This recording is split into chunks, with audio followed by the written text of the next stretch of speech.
Сәлеметсіздер ме балалар? Қалдарыңыз қалай? Жақсы. Бүгін сабақта баруымыз түгеліміз ғой, иә? Сабаққа дайындығымыз қалай? Жақсы балалар. Бүгін сабақты бастамас бұрын бірінші топқа бөлініп алайық, иә? Мына жерде түрлі түсті карточкалар тұр, әртүрлі. Солар келіп бір-бірден келіп алыңыздар.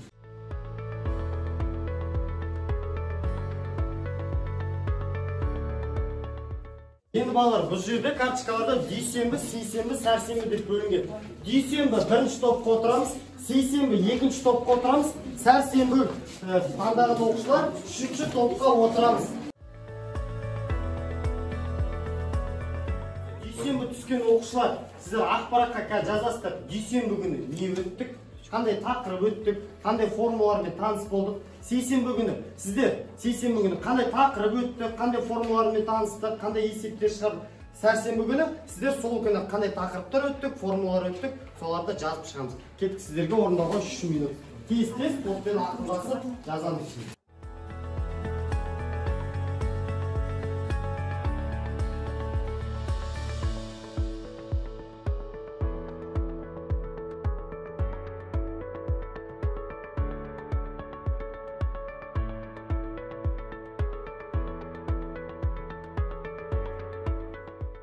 Бірінші топ, дүйсенбі топ, дүйсенбі күні не өттік, қандай тақырыппен таныс болдық? Біз дүйсенбі күні келтіру формулаларымен таныстық, яғни келтіру формулалары дегеніміз бұл тригонометриялық функциялардың сүйек бұрышқа қарағандағы өзгерісі.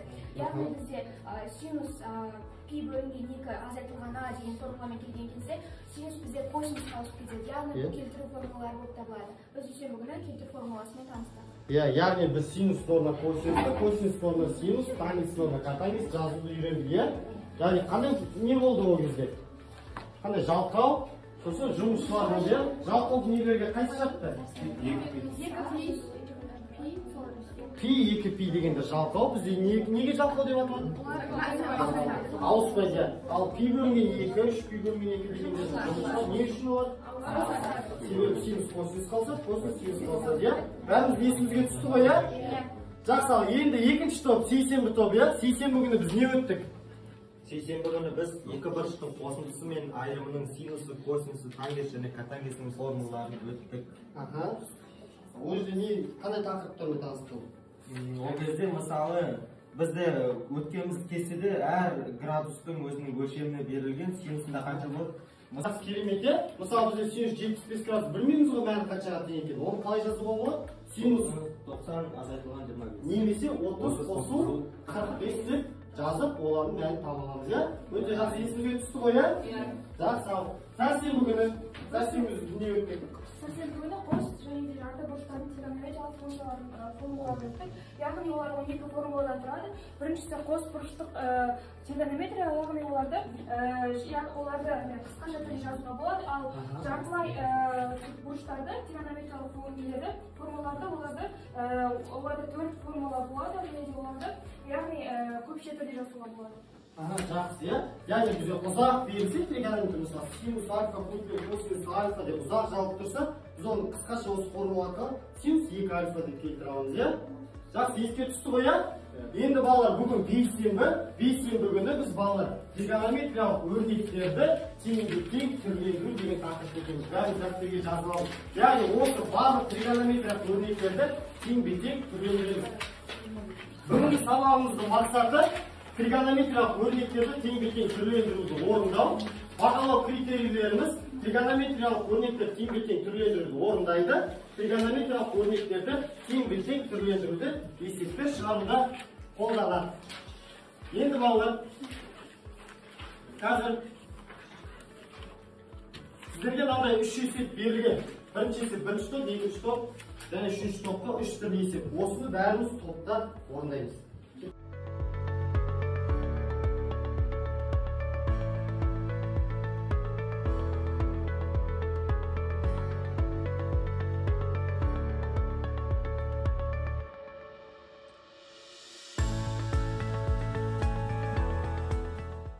Жақсы балалар, аяқтап болдық қой, иә?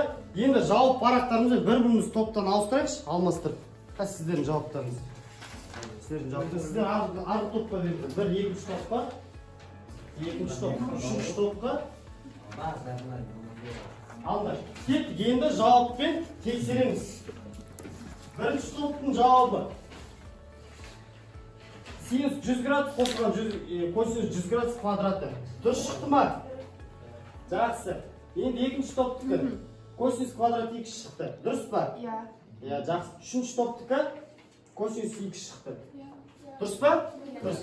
Балалар, бүгінгі жалпы тақырыбымыз тригонометрик өрнектер тепе-тең түрлендіру дегенімізде осы міне. Яғни мына берілген тригонометрик функциялы орнына басқаша қысқаша көйт формуласы арқылы қысқаша былай жазуға болады. Немесе ұзын тригонометрик өрнекті тепе-тең түрлендіру арқылы косинус квадрат 2 салу. Пирамида, я? Қазір үш топқа қарсы әдісі арқылы осы пирамиданың макетін құрайсыз.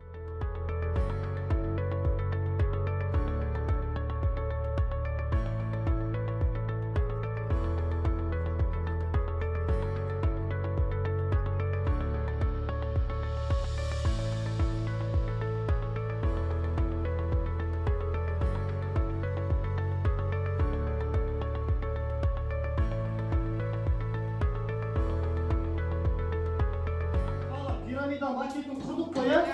Енді осы пирамида биік шыңына жету үшін деңгейлік тапсырмаларды орындаймыз. Яғни төменнен жоғары қарай. Міне сіздерде тұр. Төменнен жоғары қарай, яғни А, Б, С деңгей түрінде сіздер келіп тақтадан есептерді алып шығарамыз.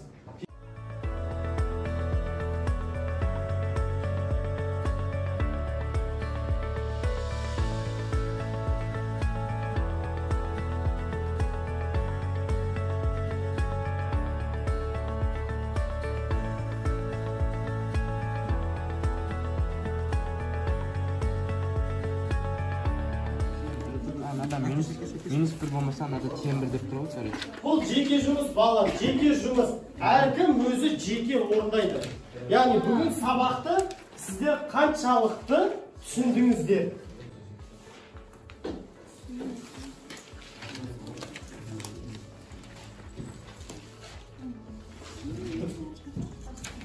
Кім жасыл болды?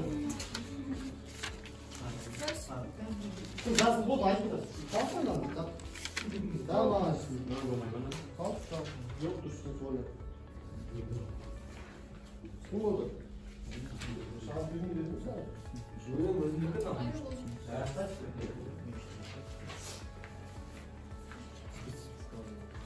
Дұрыс, молодец. Енді екіншісін сарын барып алсам болады. Барып алсам болады сарын. Жоқ, дұрыс, молодец. Пирамида болмыз.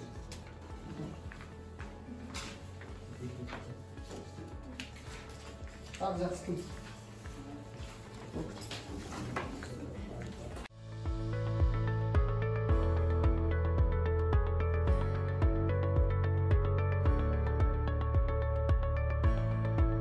Жақсы, бәріміз жасылда бірінші деңгейді аяқтатып қойдым, я? Тамаша. Енді екінші деңгейді қарасаңыздар, сіздерде есеп берген, я? Бұны сіздер тангенске айналдыруларыңыз керек бұл есепті. Тангенске. Яғни, әр қайсын, әр мүшесін неге көресіңдер? Косинус x-қа әр қайсын бөліп шығарасыздар.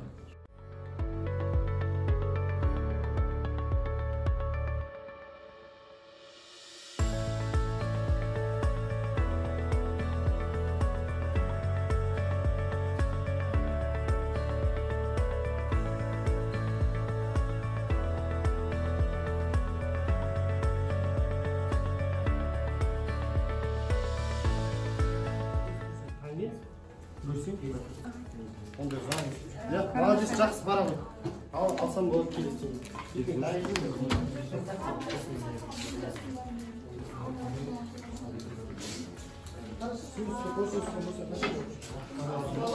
Уақыт ішінде үш деңгейді шығарып үлгердік, я?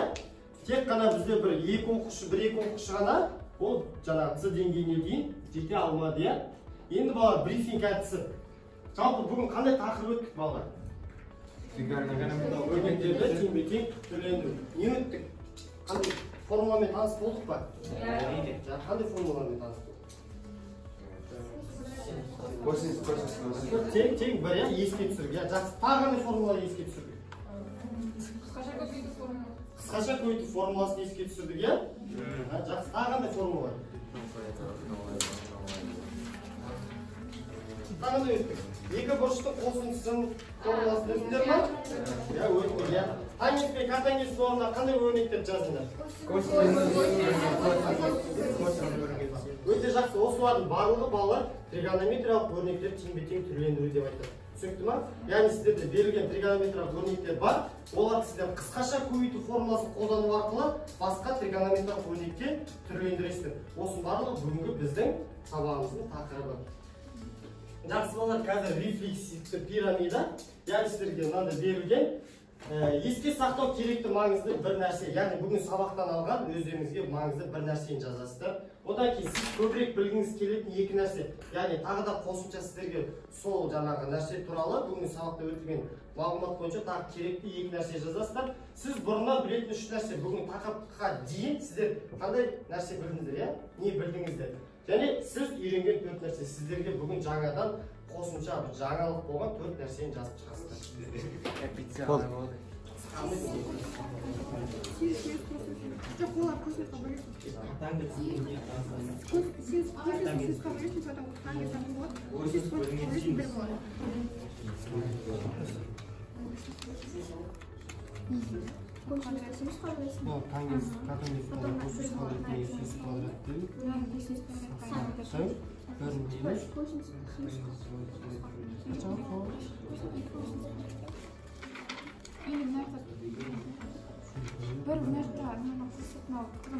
Bir mi 100 kvadrattan қосылған мына жерде қанша қалды? 900 квадраттан. Асосын 0 шығады. Жоқ. Неге бір мына 900 квадрат, мен 100 квадрат қой. Дұрыс шығады. Дұрыс, молодец. Келесі алға тақтай. Артада. 900 квадрат. 200 квадраттан қалады. 100 сағат қарады, 900 сағат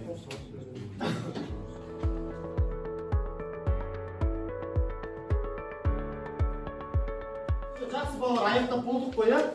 Енді еске сақтау керекті маңызды бір нәрсе кім айтады? Жақсы райын айтамыз. Сізге маңызды болған? Есте сақтау керек, ол ең бастысы формулаларды. Өте жақсы, керемет. Сіз үшін сол маңызды болды, иә? Тамир, сізге ең маңызды болған ол тригонометриялық функциялардың қосындысын және де айырымын көбейтуге түрлендіру үшін қолданатын формулалар және де осы тригонометриялық формулаларды. Өте жақсы, керемет, иә? Ең бастысы, иә? Сіз көбірек білгіңіз келетін екі нәрсе. Қандай нәрсе? Қысқаша көбейту формулалары және осы синус, косинус, катангестің қабылдайтын мәндері. Өте жақсы, иә? Өте керемет. Тағы кім айтады? Гүлназ айтады, екі нәрсе сіз үшін маңызды болған қандай? Сіз көбірек білгіңіз келетін. Тригонометриялық формулалар және де қысқаша көбейту. Жақсы, тағы сізге жұмыс жасау керек, иә? Сіз бұрыннан білетін үш нәрсе. Кім айтады? Жанар айтады. Қысқаша көбейту формулалары, теңдеу формулалары және де осы жалпы мен жұмысшылардың функцияларын атқаратын көзі, яғни пи бөлінген 2 мен Өте жақсы, иә? Сіз бұрыннан білетін үш нәрсе Лина? Айтады. Өрнекте оқшаулау, косинус, синус және де қысқаша көбейту. Өте жақсы, керемет. Және сіз үйренген төрт нәрсе, бүгінгі сабақта үйренген төрт нәрсе, айым айта ғой. Сабақта үйренген төрт нәрсе өрнектерді дұрыстап ықшамдау, екіншісі формулаларды дұрыс қолдану, үшіншісі тепе-тең түрлендіру, төртіншісі қысқаша формулаларды есепте дұрыс қолдану. Барлығымызға сабақ бүгін түсінікті болды ғой, иә? Барлығымыз бүгінгі сабақтың мақсатына жеттік. Басқа сабаққа да сіздерге жақсы көңіл күй сыйлаймын. Ал енді бүгінгі сабақты кім қаншалықты түсінді, соны алып кетіп стикерлеріңізді осы пирамида бойына жабыстырсаңыздар.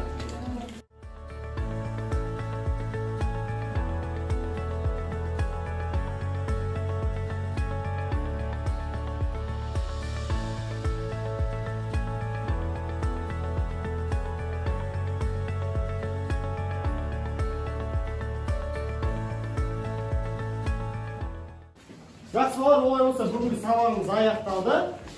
Сау болыңыздар.